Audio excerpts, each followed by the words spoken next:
Hi dear friends, चलिए आज हम लोग देखते हैं हमारे देश में बेरोजगारी बहुत ज़्यादा बढ़ गई थी और उस बेरोजगारी को दूर करने के लिए हमारी सरकार जो पहली बार जो कदम उठाई है वो बहुत ही अच्छा हमको तो लग रहा है, आप लोगों को बहुत बुरा लग रहा है जिसकी वजह से दंगा फसाद हो रहा है। थोड़ा गौर से इस वीडियो को हम लोग लास्ट तक वॉच करते हैं और उसके बाद देखते हैं कि हमारा देश कहाँ तक जाएगा या इससे लाभ है कि हम क्या है हानि है। जो हमारा अग्निपथ आर्मी का जो नया वैकेंसी आया हुआ है जिसके थ्रू आपको 4 साल के लिए मात्र क्या दिया जाएगा, जॉब, और 4 साल के बाद आपको रिटायरमेंट कर दिया जाएगा। यानी कि नए आने वाले युवाओं के लिए हर एक घर में कम से कम 1-2 नौकरी मिल जाएगी, यही सपना है।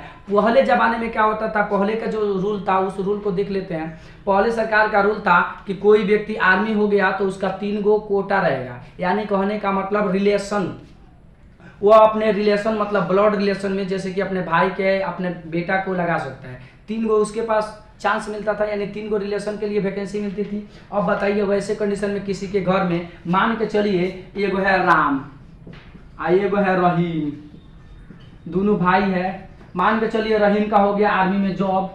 अब बताइए इसको 3 गो आरक्षण मिला, इसका अगर 3 गो बेटा है तो 3 गो लगा देगा आराम से ही ना। इसको जॉब नहीं मिला, इसका एक ही को बेटा है तो इसको नौकरी मिलेगा का? नहीं मिलेगा। और ऐसे सिचुएशन में धनिक है तो धनिक होते जाएगा और गरीब है तो गरीब रहते जाएगा। इसको जॉब नहीं मिल रहा है और इसको जॉब मिल रहा है, ठीक है। तो ऐसी कंडीशन को हटाकर सरकार एक नया नीति लगाई है, यानी नया कानून लेकर आई है जिससे क्या हो कि राम को भी नौकरी मिले और रहीम को भी नौकरी मिले। तो चले आते हैं, इसको देखते हैं यह इससे कितना हमारा देश आगे बढ़ेगा और कितना हम लोगों का सोच आगे बढ़ेगा। यह जो हमारा यानी कि यह जब से आया है तब से देख रहे हैं अंधाधुंध क्या हो रहा है, स्टेशन पर मार दंगे दिख रहे हैं आप लोग, बहुत ज़्यादा हो रहा है। तो उसको थोड़ा गौर से देखते हैं। चलिए, सरकार की अग्निपथ जो नई वैकेंसी है उसकी सबसे पहले साल में 21,000 रुपया के मासिक वेतन देगी, जो 12 साल में हो जाएगा 2,52,000 रुपया।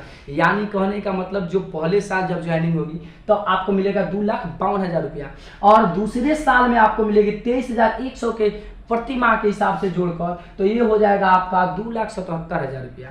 तीसरे माह में आपको मिलेगी 25,580 रुपया प्रति माह, यानी कि इसको टोटल अमाउंट कीजिएगा तो 3,06,960 रुपया हो रहा है। और साथ ही साथ चौथे साल में आपको मिलेगा 28,000 रुपये की प्रति माह और यह सैलरी में बदल कर आ जाएगी 3,36,000 रुपया। यानी टोटल जोड़ा जाए तो पूरे 4 साल में इनकम आपको दे रही है सरकार 11,72,160 रुपया। ये आपको दी जाएगी मासिक शुल्क में।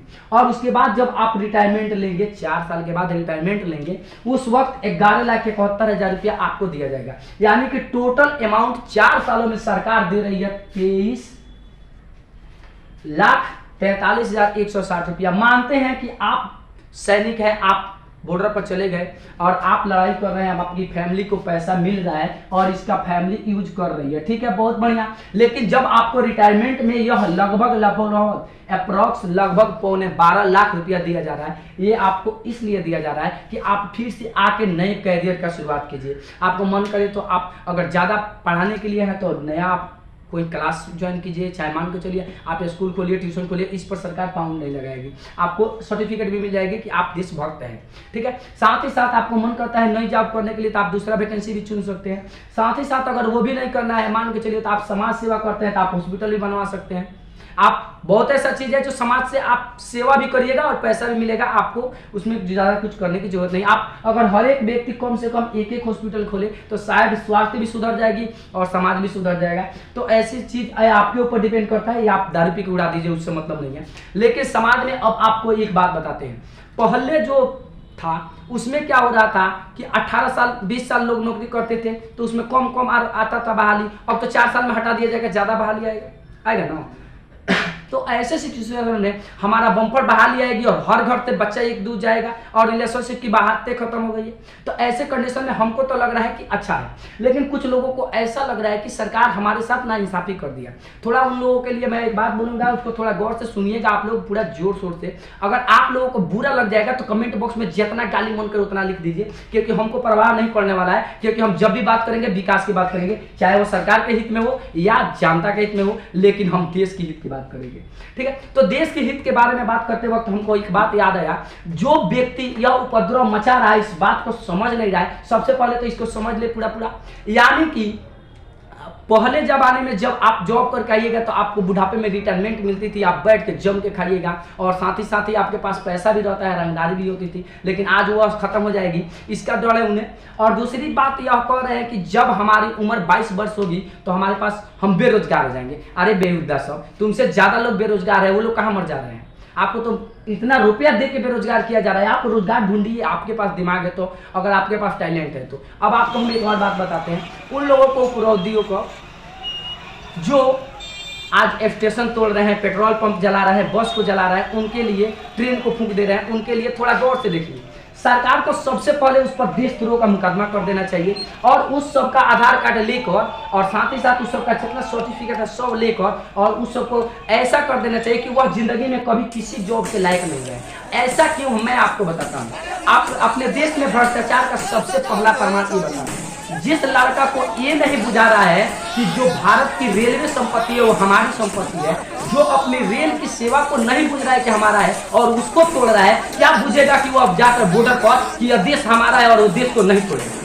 क्या गारंटी है जो स्टेशन को तोड़ रहा है कल देश को बर्बाद नहीं करेगा? अगर उसको बॉर्डर पर आप खड़ा कर देगा, वो ऐसे कुत्ता दलिंदा को, तो वह घुसखोरी करेगा और विदेशियों को अंदर घुसा देगा और वो हमारे देश को गुलाम बना देगा बहुत जल्दी। इसलिए ऐसे कुत्तों को क्या करना चाहिए? पकड़ के ताक ताक जेल में मारना चाहिए। ऐसा नहीं हो, अगर नहीं मानता है तो गोली से भून देना चाहिए, क्योंकि जब वह स्टेशन को अपना संपत्ति नहीं माना है, ट्रेन को अपना संपत्ति नहीं, क्या ख्याल है कि वो बॉर्डर पर जाके अपना देश को संपत्ति मानेगा और अपने माँ बाप का इज्जत करेगा? जब वह एक छोटा स्टेशन को जो उसकी संपत्ति है, जिस पर चढ़ के वो रोज जाता है, मोतिहारी में ट्रेन आज भी तोड़ूंगा, बेतिया मुगा, अरे उन कमीनों को यह भी पता होना चाहिए कि जिस ट्रेन पर तुम खुद चढ़कर जाते हो मोतिहारी पढ़ने के लिए, उसी ट्रेन को जब तुम नुकसान पहुंचा रहे हो, क्या पता है कि तुमको बॉर्डर पर खड़ा कर दिया जाएगा तो तुम देश के लिए में काम करोगे? तुम तो वैसा ही गुंडागर्दी करोगे जैसे यहाँ पर कर रहे हो।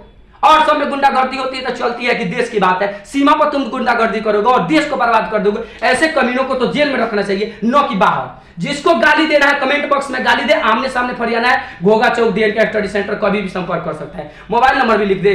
तो ऐसे दरिंदों के लिए सरकार से विनती है कि जल्द से जल्द इस सब को, अगर नहीं मानता है तो उसको जलियांवाला हत्याकांड की तरह भुनवा दो, क्योंकि वह देशद्रोही है, उसको सीमा पर जाने की कोई हक नहीं है। और ऐसे ऐसे आर्मी लवर्स बोलते हैं, ये कुकुर के औलाद है, आर्मी लवर्स है, ये देश को बर्बाद करने वाले लोग हैं, जो देश को अभी तक देश नहीं समझ रहे हैं, वो क्या बॉर्डर को समझेंगे कि बॉर्डर है? वैसे वैसे घटिया इंसानों को मैं एक बार और बोल देता हूं कि ऐसे लोग जो ये नहीं समझ पा रहे हैं कि हमको इतना पैसा दिया जा रहा है, हर आदमी को चाहिए। ये सब कुकुर का औलाद सब सोच रहा है कि मुझे मिल गया है ना, अब मेरा बेटा है, मेरा पोता है, मेरा परपोता है, हो गया, हमारा खानदानी जॉब हो गया, और को मिले ना, नहीं चाहिए। ऐसा सिस्टम जो सरकार लेकर आई है बहुत अच्छा है, लेकिन इस देशद्रोहियों को सरकार से आग्रह है कि जल्द से जल्द इस सबको अंदर करे, क्योंकि जब वह अपनी राष्ट्रीय संपत्ति को अपना संपत्ति नहीं समझ रहा है, क्या पता वह देश को अपना देश समझेगा, गद्दारी कर देगा देश के लिए। वह इसके लिए नहीं मर रहा है कि हम मातृभूमि की सेवा के लिए मर रहा है, वह इसके लिए मर रहा है कि हमको नौकरी मिल जाए, हमको सरकार फ्री में पेंशन दे, हम जिंदगी भर ऐशो आराम करें। वो ऐशो आराम के लिए मर रहा है, न कि अपने देश के लिए। अगर अपने देश के लिए मरता तो वह 4 साल के लिए फ्री में नौकरी, अगर सरकार हमको नौकरी देती है तो हम 4 साल के लिए फ्री में बॉर्डर पर सर्विस करने के लिए तैयार है। लेकिन इन कुकुरों को तो ये बुझाइए नहीं रहा है कि हमको मातृभूमि की सेवा करना है, इसको तो बुझा रहा है कि हमको पैसा लेना है, जिंदगी भर पैसा मिलते रहे, हम लूटते रहे माजा। यानी इसको देश से कोई लेना देना नहीं, देश के सेवा के लिए हर आदमी चाहता है कि हमको मातृभूमि की सेवा करने का मौका मिले। अब बताइए, थोड़ा गौर से सोचिए कि 4 साल में मातृभूमि की सेवा करने के लिए मौका दिया जा रहा है तो उन लोगों को अच्छा नहीं लग रहा है। क्या है कि वह देश का विकास करेगा? जो व्यक्ति आज रेलवे स्टेशन को तोड़ रहा है, बस स्टैंड को तोड़ रहा है, साथ ही सार्वजनिक संपत्ति को नुकसान पहुंचा रहा है, क्या पता कि वह देश को नुकसान नहीं पहुंचाएगा? ऐसे गद्दारों को हाथ में देना चाहिए क्या? इनको फोर्स की बहाली देनी चाहिए, इस सबका आधार कार्ड लेकर सबका कैंसिल कर देना चाहिए कि यह अपने लाइफ में कभी किसी का काम के लायक नहीं। अगर इसके पास पैन कार्ड है तो सबका पैन कार्ड, आधार कार्ड, सब राशन कार्ड बंद कर देना चाहिए ऐसे देशद्रोहियों को। जब उसको सीमा सुरक्षा पर 4 साल के लिए लगाया जा रहा है, भाई 4 साल के लिए तुम नौकरी कर, उसके बाद सरकार तुमको दे रही है इतना, तो अगर मिडिल क्लास के व्यक्ति को दे दिया जाए तो किसी बिजनेस में लगा के और आगे बढ़ना है, अपना सुख शांति से खाएगा। इन लोगों को ऐसा नहीं है, इन लोगों को चाहिए ऐशबाजी, देशद्रोही है सब, ये सब देश के साथ गद्दारी कर रहा है। अब बताइए, आप सोचिए गौर से, सरकार इतनी बड़ा व्यवस्था लेकर आई, पॉलिसी लेकर आई कि हर घर में 1 से 2 रोजगार मिल जाएगी, इसको ये सब इस सब का हो गया है विरोध करो, मोदी जी का विरोध करो। हम भी करते हैं भाई, हर एक वीडियो में करते हैं, लेकिन यहाँ पर हम विरोध नहीं कर सकते क्योंकि यहाँ देश के सवाल है। हम तभी विरोध करते हैं जब देश से बाहर, यानी कि देश की क्या हो हानि पहुंचने वाले, यहाँ तो हानि होने का कोई सवाल ही नहीं है। आपको 4 साल का जॉब, आप 4 साल में क्या करते हैं? जो उपद्रव ये मना रहे हैं, ये सब 4 साल पता है, 4 साल से ज्यादा हो गया होगा। सब 2-2 बेर मैट्रिक एग्जाम दे के आया होगा। जितना बड़ा वीडियो में दिख रहा है, कोनो कम उम्र का नहीं होगा। सब कोनो का 42 वर्ष 45 वर्ष की उम्र हो गया, सब छोटा, सब दोबारा एग्जाम देके आता है मैट्रिक 4th के लाइन के लिए। और इसमें क्या करता है? कहता है बा 18 साल नौकरी करेगा, ओकरा बाद तो ऐसे बा आराम बा घरे निश्चिंत रहेगा बा। अरे छोटा तो 4 साल के बाद तो आराम से रहना चाहिए। आप लोगों को अगर बुरा लगा हो तो कमेंट में गाली दीजिएगा, और अच्छा लगा हो तो आप लोग सोचिए, लाइक कीजिएगा, डिसलाइक कीजिएगा, ये आपके ऊपर डिपेंड करता है। लेकिन मुझे यह बात बुरा लग रहा है। क्यों? क्योंकि आज रेलवे स्टेशन को, आप वीडियो में देख रहे हैं साफ खुलिया, रेलवे स्टेशन को फूंक दिया जा रहा है, तोड़ फोड़ मचाया जा रहा है। अब जरा गौर से सोचिए, उसके हाथ में देश दे दिया जाए तो देश के साथ क्या करेगा? थोड़ा गौर से सोचिएगा। जय हिंद। चलते हैं, मिलते हैं, फिर कभी आते हैं अपने देश के बारे में। जब भी विकास की बात आएगी तभी आएंगे, बिना मतलब के वाट भवाट बातों के लिए हमारे पास टाइम नहीं है। जय हिंद, जय भारत।